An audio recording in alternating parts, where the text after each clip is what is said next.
중국이 미일 정상회담 이후 격노하며 폭격 훈련을 강화하고 있습니다. 20일 중국 공군은 10대 이상의 폭격기를 동원해 야간을 포함해 연속 9시간에 걸친 훈련을 했다고 밝혔습니다. 내륙에 있는 칭하이성 훈련장에서 적지로 상정한 곳에 폭탄을 투하한 것으로 나타났습니다. 폭탄이 투하된 곳에는 실제로 불길과 흙먼지가 오르는 것을 볼 수 있습니다. HU 폭격기는 대지 대한미사일을 탑재하고 있으며 유사시 대만 본섬 공격을 맡을 것으로 알려지고 있습니다. 이를 본 일본인들은 연속 9시간 훈련이면 협박이 아니라 실행하기 위해서라며 대만 유사시 일본도 존립 위기가 올 수 있다고 우려하고 있습니다. 또 다른 이도 전시체제를 생각해야 한다. 대만과 센카쿠 다음은 오키나와 본토를 칠 것이다라며 걱정했죠. 중국 인민해방군은 18일에도 남중국해에서 진행한 7탄 사격훈련 영상을 공개했습니다. 미국 비공식 대표단의 대만 방문과 미일 정상회담이 한창이던 시기에 진행했던 것입니다. 15일부터 20일까지 남중국해에서 선박 항행을 금지하기도 했습니다. 중국 야오닝 항모전단도 지난 4일 일본 오키나와와 미야코 섬 사이에 있는 미야코 해협을 지난 뒤 대만 주변 해역에서 훈련을 벌이고 있습니다. 미국 핵추진 항공모함 루스벨트함이 9일 남중국해에서 훈련을 전개하자 10일 중국도 야오닝함을 주축으로 하는 항모전단을 보내 대치하고 있는 것입니다. 미 해군은 11일 구축함에서 발을 뻗고 야오닝함을 바라보는 사진을 공개하기도 했죠. 대만 측은 야오닝함 움직임을 완벽히 파악해 즉각적 위협이 아니라는 것을 보여준다고 해석했습니다. 중국 항구시보는 이에 미국과 대만의 여론전은 통하지 않는다는 사설까지 내며 강하게 비판했죠. 중국 주변 해역은 미군이 하고 싶은 대로 할 수 있는 곳이 아니다며 미국이 대만에 잘못된 신호를 보내 무모한 행동에 나서게 한다면 조만간 전쟁이 일어날 것이라고도 경고했습니다. 그리고 18일에는 미 해군 이지스함 승무원에 의해 유출된 영상이 트위터에 올라왔는데 중국 제-25 전투기가 야오닝함에 착륙하는 영상이 포착되기도 했습니다. 야오닝함 왼편으로는 일본 해상자위대 호위함까지 보여 미국과 일본이 야오닝함을 두고 양옆에서 지켜보고 있었던 것으로 알려졌습니다. 사진을 올린 미군 병사는 나는 요즘 남중국해에서 중국 함정을 따라다니고 있다며 그들이 대만에 이상한 짓을 하지 않기를 진심으로 희망한다는 글을 올린 것으로 나타났습니다. 30년 전만 해도 중국과 대만 국방비가 비슷했지만 현재는 16배 차이가 나고 있습니다. 대만을 사정권으로 하는 중국의 단거리 탄도미사일은 1,500기에 가까운 것으로 알려져 있습니다. 1995년 50발 정도에서 크게 증가한 것입니다.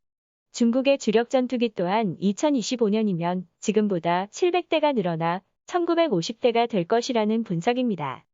중국은 1991년 소련 붕괴 후 러시아에서 들여와 개조한 야오닝 항공모함 외에 산둥함까지 건조했으며 현재 새 네 번째 항모도 건조 중에 있습니다. 특히 네 번째는 핵추진 항모로 개발한다는 계획을 세우고 있습니다. 미 해군이 핵추진 항모 10여 척을 보유하고 있어 비교도 안 되지만 중국 근해에서 미국 혼자 감당하기에는 버거운 상태가 되고 있는 것입니다. 일본 언론들은 긴장이 고조된 대만 정세를 놓고 일본이 미국과 중국 사이에서 어려운 선택을 강요당하고 있다며 우려하고 있습니다. 워싱턴에서 대만 유사시 가능성을 매우 리얼하게 말하기 시작한 것으로 나왔는데 일본과 호주의 협력이 있으면 어떻게든 버틸 수 있다고 한 것으로 나타났습니다. 반대로 말하면 일본 등의 협력이 없으면 미국 단독으로 극복할 수 없다고 본 것입니다. 미국은 위기감이 강해지자 동맹국에 대한 기대도 높아지고 있습니다. 미국과 일본은 1969년 이후 처음으로 미일 공동성명에서 대만 문제를 거론했죠. 홍콩 언론 민바오는 사설에서 그간 중국과 미국 사이에서 신중했던 일본 관행에 큰 변화라며 잘못 둔 수로 자기 발등을 찍게 될 것이라고 주장하기도 했습니다. 중국 베이징대 교수도 대만 문제가 격화될 경우 최전선에 서는 것은 일본이라고 강하게 비판했죠. 중국 외교부도 19일 회견에서 미일이 국제사회를 대표하지 않는다고 반발했고 미국과 일본이야말로 중국과 세계의 빚이 있다며 반성을 요구하기도 했습니다. 스가 총리가 과거 중국을 매우 중요한 이웃이라고 표현했었는데 중국과의 결정적인 대립을 피하고 싶어 한다는 것이 본심이라는 설명입니다. 하지만 일본은 미국에 끌려다니며 공동 성명에 대만 문제까지 기입했죠. 일본 언론조차 중국 정부의 제재를 우려하고 있습니다. 지난해 기준 일본 수출의 22%와 수입의 26%를 중국에 의존하고 있기 때문이죠. 중국에서 사업을 하는 일본 기업이 약 1만 3천 개 정도인데 히타치, 유니클로, 닌텐도, 파나소닉 등 쟁쟁한 기업들이 피해를 입을 것이라는 분석입니다. 특히 일본이 우려한 기업 중 하나는 유니클로입니다. 저렴한 중국산 솜을 사용해 왔기에 탈중국이 되면 비즈니스 모델이 붕괴될 수 있기 때문입니다. 그리고 한국에 이어 중국에서까지 불매가 나면 유니클로는 돌이킬 수 없는 사태가 오겠죠. 홍콩 언론들은 경제 제재보다 군사적 압박으로 일본에 보복을 할 수 있다고 언급했습니다. 일본을 먼저 제압한 후 지원하러 오는 미국을 상대하겠다고 본 것이죠.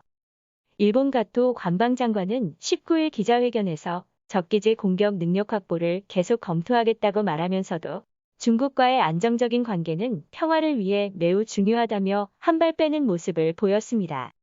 일본의 저자세 외교는 21일에도 밝혀졌습니다. 미국이 공동성명의 대만관계법을 거론하길 제안했지만 일본 측이 난색을 보여 반영되지 않은 것으로 나타났습니다. 미국과 중국이 수교하고 대만과 단교한 직후인 1979년 대만관계법이 생겼는데 대만 방어를 위해 미국이 무기를 제공한다는 것 등이 담겨 있습니다. 미국이 대만에 무기를 판매하는 제도적 기반이 되기도 했죠. 일본은 미국과 발을 맞춰 대만에 무기를 제공하겠다는 것으로 보일 수 있기에 거절한 것으로 나왔습니다. 미국의 대만 무기 판매는 트럼프 대통령 취임 후 급속도로 확대됐는데 총 11차례 184억 달러 상당의 무기와 장비가 대량으로 제공된 바 있습니다. 미일 회담 직후에도 대만은 로키드 마틴의 장거리 순항미사일 매입을 추진하고 있다고 밝혔죠. 기종에 따라 사거리가 최대 1000km에 이르며 대만이 운용하는 F-16에도 장착이 가능합니다.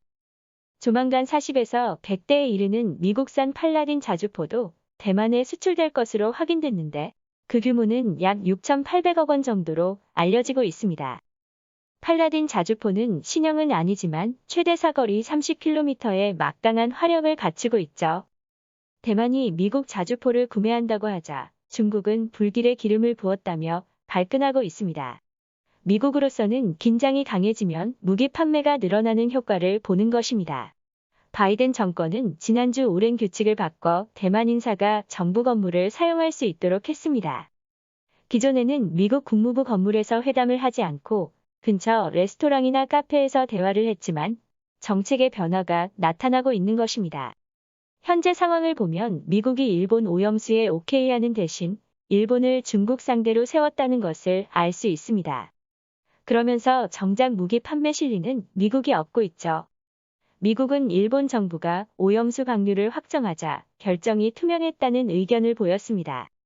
정작 후쿠시마 등 14곳의 농수산물 100여 종의 수입을 금지하는 조치를 유지하면서 말입니다. 미국은 후쿠시마 사고 직후인 2011년 3월부터 10년째 수입 금지를 유지하고 있죠. 즉 오염수 방류 허용이 본심이 아니라 정책적 판단이었음이 드러난 것입니다. 일본은 이번 회담에서 올림픽에 대한 지지와 화이자로부터의 백신 확보를 했다며 선전하고 있습니다. 하지만 바이든이 말한 것은 올림픽 참여가 아닌 노력에 대한 지지였고 백신 확보도 알고 보니 협의 중인 것으로 나왔습니다. 9월 자민당 총재 선거를 의식해 여론전을 펴고 있다는 분석입니다. 일본 언론조차 만찬을 거절당한 후 20여 분간 햄버거 5찬을 했다며 tak하다는 표현을 사용했죠. 결국 미일 정상회담 후에도 스가 지지율은 제자리를 걷고 있는 상황입니다. 과연 향후 일본의 운명은 어떻게 될까요? 좋아요와 구독 알림 설정은 컨텐츠 제작에 큰 힘이 됩니다. 지금까지 메가튜브였습니다.